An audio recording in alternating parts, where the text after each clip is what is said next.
Bienvenidos a la redacción de La Voz del Interior. Mi nombre es Juan Pablo Carranza y estamos en el ciclo de entrevistas 115 para pensar un mejor futuro.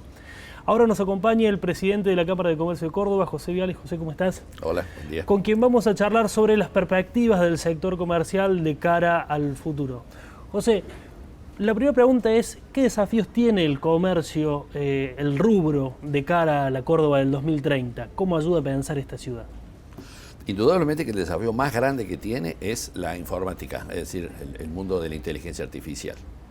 El comercio tiene necesariamente que adaptarse y dejar de tenerlo como un contrincante para que se convierta la inteligencia artificial en un aliado. Bien. Actualmente están teniendo ya experiencias con e-commerce, pero ¿cómo crees que cómo va a ser el consumidor del futuro?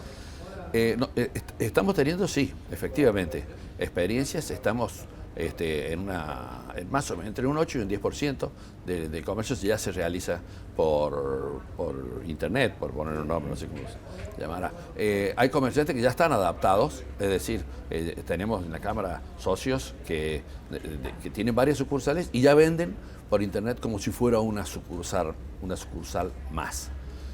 Eso es lo importante. Lo que tenemos que lograr como desafío es que el comercio venda como lo ha hecho tradicionalmente, porque es imposible que desaparezca el comercio tradicional. El mostrador no va a desaparecer. El vendedor de zapatos que le atiende a la señora que quiere un par de zapatos va a seguir existiendo. Pero tiene que usar el comercio informático como una herramienta más, para que no sea simplemente una competencia. Tiene que usarlo como herramienta y vender más por los dos sectores. Respecto de eso, la Cámara está trabajando intensamente con cursos de capacitación. Se capacita al comerciante y se le brinda la posibilidad de incorporarse al mundo de la informática. El rol ahí del comerciante, de la persona, ¿cómo vendría a ser de cara al futuro? Hablábamos de capacitación un poco antes. ¿Cuáles son esas herramientas que se tiene en las que se tiene que desarrollar?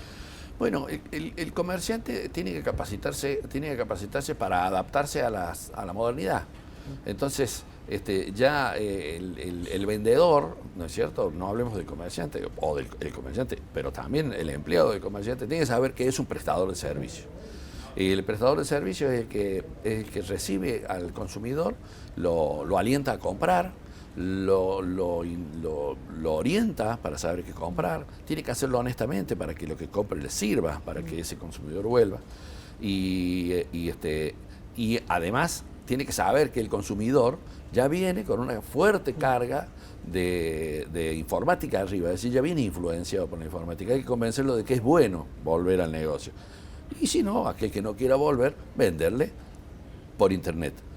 Tratando de contrarrestar, no hay ningún pecado en que haya empresas que vendan solamente por internet, pero lo que tiene que hacer el comerciante es tratar de contrarrestar la influencia negativa que puede tener ese sistema de ventas en el comercio. Lo saco un poco del foco en la relación comerciante-consumidor y pongo el foco en el rubro, ¿no? Porque el comercio ha sido un actor fundamental a la hora de desarrollar también la ciudad, junto con otros sectores de la sociedad. ¿Cómo ve el rol del comercio en el desarrollo urbano de Córdoba, cara al futuro, ¿no? Sí, para hablar del futuro vamos a hablar un poquito del pasado, porque en realidad si uno mira el desarrollo de la ciudad de Córdoba, la parte urbana, va a ver que la influencia que ha tenido el comercio ha sido fenomenal. Cuando uno mira la zona del Mercado Norte, que es donde se asentaron los primeros edificios, ve que ahí ha habido una influencia enorme que después se fue trasladando poco a poco hasta la Plaza San Martín.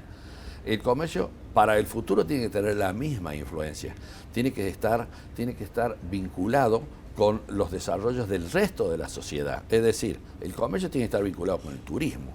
Nosotros en Córdoba pretendemos que la ciudad sea turística, no que sea turística la provincia solamente, las sierras, por poner un nombre. Tenemos que tratar de que a Córdoba venga el turismo internacional y eso lo tiene que hacer el comercio a través de su actividad, ya sea profesional, pero también la actividad que tiene que desarrollar con las autoridades a los fines de embellecer la ciudad. Nosotros hemos lanzado, días pasados, hace muy poquito, un proyecto que tiene la Cámara de Comercio, que lo ha desarrollado junto con la ADEC, que es la Agencia de Desarrollo de Córdoba, para revalorizar los corredores comerciales. Los corredores comerciales son, por poner un ejemplo, hay varios corredores comerciales: Avenida Núñez, Ruta 20, qué sé yo. Bien, y tiene que desarrollar a partir de ahí, acompañar los desarrollos inmobiliarios, acompañar los desarrollos de proyectos de ciudad. Bueno, el proyecto se ha iniciado con un corredor específico, que es Monseñor Pablo Cabrera, Carafa, Castrobarro, Boulevard Las Heras. Lo pongo como ejemplo para que se vea a qué nos estamos refiriendo. Ahí trabajamos en conjunto con la Cámara del Automotor, porque es un sector fuertemente influenciado por la venta de automotores y por todo lo vinculado con el automotor. Hay otros rubros, ¿no? Mueblería es muy importante también ahí, pero de cualquier manera, ahí la Cámara del Automotor ha tenido mucha influencia, y también lo hacemos en combinación con la Cámara de Inmobiliario, porque son ellos los que nos van somos las tres cámaras las que vamos a poner la impronta y el esfuerzo para que ese corredor tenga una personalidad propia y que sirva para identificarlo. Entonces en Córdoba vamos a tener un corredor del automotor, para ponerle ese nombre. Por cierto, de más está decir que el corredor por excelencia el área peatonal, ¿no es cierto? Ese es un corredor que ya tiene su naturaleza. Ese es un punto importante, porque siempre se habla de la revalorización del área peatonal, del área central, ¿no? ¿Y cómo cree que se tiene que desarrollar esa área central de cara al futuro, pensando que siempre es un lugar que no siempre está tan abandonado y que tiene algún flujo, ¿no? Que la gente sigue yendo, pero que la gente también tiende a irse a vivir hacia las afueras? Bueno, dos temas respecto de eso. La Cámara de Comercio se preocupa mucho por todo el comercio de la ciudad, no solo por el área central, porque eso es un poquito conflictivo. Muchas veces desde la periferia se quejan de que nos dedicamos solamente al área central. Pero indudablemente que el área central es un foco de interés, no solo de la Cámara de Comercio, sino también de los estados provincial y municipal. ADEC, yo estuve en ADEC, hizo un estudio del área central. Aclaremos, hay muchos estudios, pero ADEC hizo un estudio muy profundo sobre el área central, de cuáles son los problemas, qué hay de bueno, qué hay de malo, las partes positivas y las negativas. Bueno, sobre la base de ese proyecto deberían acá para adelante llevarse a cabo las tareas desde la municipalidad, sobre todo, pero también la provincia ha influenciado. El área central ha sido motivo de parches, ese es el problema que hay. Siempre ha sido motivo de atención, pero yo diría que siempre ha sido parchada. Después de aquella obra grande que se hizo con la peatonalización, que fue una impronta que se le impuso al área central de gran trascendencia, bueno, de ahí en adelante se fue modificando solamente la peatonalización, y a veces con resultados no tan positivos, porque en alguna medida se ha extendido tanto a la peatonalización que no ha dado los resultados esperados. Entonces, al centro de la ciudad hay que hacerle una transformación profunda. Eventualmente habrá que demoler algún exceso de inmuebles, habrá que revalorizar inmuebles históricos. Caso concreto, la manzana del Banco de Córdoba, por ejemplo, un ejemplo extraordinario donde se ha procedido a demoler lo que no servía, revalorizar lo que servía y construir cosas modernas, atractivas y acordes al entorno histórico. Le hago una última pregunta que tiene que ver con los desafíos de cómo resolver dos cuestiones puntuales. Uno que tiene que ver con la cuestión de la informalidad y otro que tiene que ver con la legislación. ¿Cómo cree que se pueden resolver esos dos tipos de inconvenientes? No sé si inconvenientes, pero desafíos, básicamente. Son dos cosas bien fuertes, ¿no? Respecto de la informalidad, hay que resolver los problemas que genera la informalidad.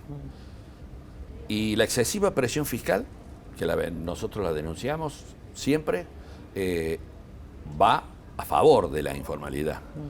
la excesiva, el excesivo costo laboral, dejando a salvo el salario, que nosotros pretendemos que sea mayor todavía, pero el costo laboral también va en contra, va en favor de la informalidad.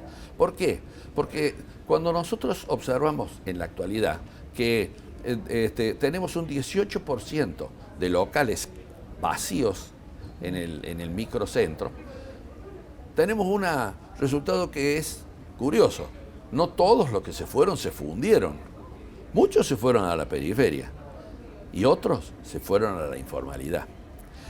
Uno lo dice con dolor porque la Cámara evidentemente propende a la formalidad. Para nosotros la formalidad es la bandera, pero no podemos desconocer la existencia de la informalidad, que genera una competencia desleal fenomenal, porque son tan importantes los motivos que llevan a la informalidad, que quien está en la informalidad no gana el 10% más, gana el 60% más. Entonces, la informalidad hay que combatirla facilitando la formalidad.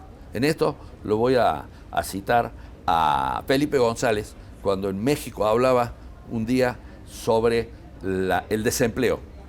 Y arrancó su conferencia diciendo que para hablar del desempleo, primero tenemos que hablar de los que dan empleo. Y él era un hombre de izquierdas, es decir, no tenía un componente ideológico esa expresión, sino que era concreto. Acá tenemos que ver de resolver el problema a los que están en la formalidad, para que la informalidad no sea tan tentadora. Bueno, muchísimas gracias, José. Se nos acaba un poco el tiempo. Los invitamos a seguir viendo el ciclo 115 en todas nuestras plataformas. Muchísimas gracias por acompañarnos.